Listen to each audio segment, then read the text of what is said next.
ये है मोरिंगा। मकामी ज़ुबान में इसे सुहांजना भी कहते हैं।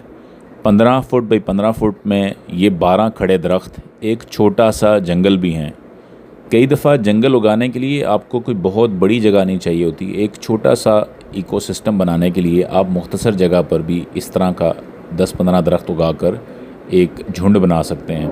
मोरिंगा को दुनिया मिरेकल ट्री के नाम से याद करती है और इसके पत्ते, इसकी फलियाँ और इसकी जड़ें सब खाई जाती हैं। मोरिंगा की सैकड़ों किस्में हैं और इसकी कुछ किस्में जंगली होती हैं जो कि खाने के काबिल नहीं होती और कुछ किस्में जो हैं वो खाई जाती हैं।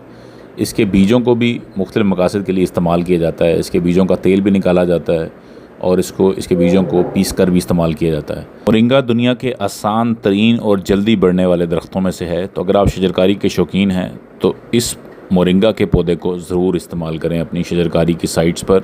और ये आसानी से लग जाता है, इसकी कटिंग भी ग्रो करती है और ये बीज से भी ग्रो करता है। आपके लिए हाज़िर है सुहांजना मोरिंगा मिरेकल ट्री।